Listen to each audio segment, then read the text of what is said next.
মা গো, কতদিন হয়ে গেল আমি মাটন কষা আর চিকেন কষা খাই না। আমার ভাগ্যটা যে কেন এত খারাপ হলো, কখনো ভাবিনি এরকম এক গরিব পরিবারে আমার বিয়ে হবে, যা কিনা ছোট লোকেই মিষ্টির সাথে। কতদিন হয়ে গেল গো আমি মাটন কষা চিকেন কষা খেতে পারছি না। আমার বান্ধবী ললিতা তো বেশ ভালো জায়গায় বিয়ে হয়েছে, ওরা তো প্রতিদিনই মাটন কষা খায় গো। আমার কি জীবনের ইচ্ছে ছিল বিয়ে বসে পায়ের ওপর পা রেখে শুধু চিকেন খাবো আর শুয়ে শুয়ে ফোন চাপবো।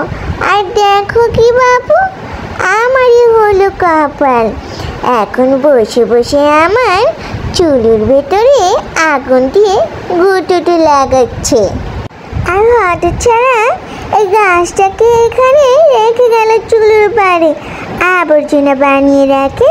এগুলো আবার আমার সারা বেলা পরিষ্কার করতে হবে, একদমই ভালো লাগে না আমার। কি গিন্নি, তুমি একা একা বসে বসে কি বক বক করছো শুনি? আর রান্না কি হলো তোমার? সেই কখন রান্না করতে বসেছো? বসে বসে কি তুমি ঘুমোচ্ছ নাকি? তাড়াতাড়ি রান্না করো, বেশ ক্ষুধা লেগেছে আমার। আমি খাওয়া দাওয়া শেষে সেই কাজে যেতে হবে, তোমার মতো তো আর আমি ঘরে বসে থাকি না, বুঝলে? তাড়াতাড়ি রান্না বান্না করো আর আমাকে খাবার দাও, আমি চললুম। ওরে বাবা রে বাবা, তুমি আমাকে দেখে ধমক মেরে কথা বলছো? আর শোনো, তুমি খালি হাতে এসেছো কেন? তোমার জন্য তো ভাত বসিয়েছি, আর আমার জন্য চিকেনগুলো কোথায় শুনি? আজকে এক সপ্তাহ হয়ে গেল তুমি আমাকে বলেছিলে আমার জন্য অনেকগুলো চিকেন আনবে, তা মাংসগুলো কোথায় শুনি? কোথায় নিয়ে এসেছো? তুমি শুধু মুখেই বকবক করতে পারো আর কাজের বেলায় কিচ্ছু না। আজকেও তুমি আমার জন্য কিচ্ছু আনোনি। যাও, তোমার সাথে আর আমি কথাই বলবো না। আর এখানে গাছটাকে রেখে গেল রান্নাঘরে। উফ, আমার সেই রাগ উঠছে, আজকেও আমি চিকেন খেতে পারলাম না। হা হা হা, বউ, এই গাছ থেকেই দেখবে অনেক চিকেন বের হবে। আর শোনো, এই গাছটা কিন্তু যে কোনো সাধারণ গাছ না, এটা আমাকে এক জাদুকর দিয়েছে।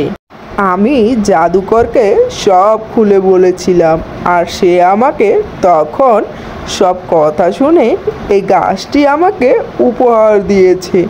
বউ, তুমি চিন্তা করো না, আমাকে জাদুকরটি বলেছিল যে এই গাছ থেকে অনেক চিকেন বের হবে। তুমি এখন আমার সাথে চলো, তারপরে এসে দেখবে হয়তো চিকেন ধরেছে। আমার মারণ, তুমি কি পাগল টাগল হয়ে গেল নাকি গো?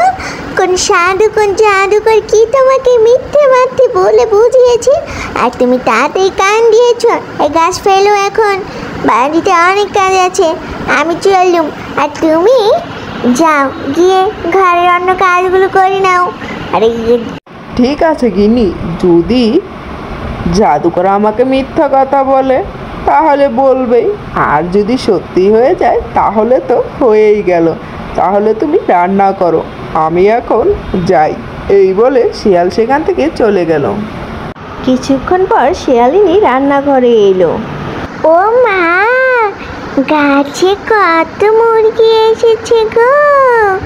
ওহো, এই মুরগিগুলো কি সত্যি স্বাদের মুরগি নাকি? ওগো, তুমি কোথায়? এদিকে এসে দেখো, গাছে কত মুরগি ধরেছে, আর মুরগিগুলো দেখতে কি সুন্দর হয়েছে। দেখো দেখো। কি হলো কি গিন্নি, এত চেঁচামেচি করছো কেন? বাড়িতে কি ডাকাত পড়েছে কিনা? বাহির থেকে আমি দৌড়ে চলে এলাম। কি হয়েছে শুনি, বলো তো দেখি আমাকে।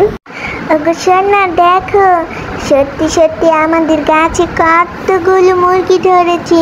এই মুরগিগুলো আমরা বিক্রি করে অনেক টাকা লাভ করতে পারবো গো। হ্যাঁ হ্যাঁ গিন্নি, তুমি তো ঠিকই বলেছ। তোমায় খেতেও পারবে, আবার বিক্রি করে টাকাও লাভ হবে আমাদের। তাহলে এখন থেকে আর পরিশ্রম করতে হবে না।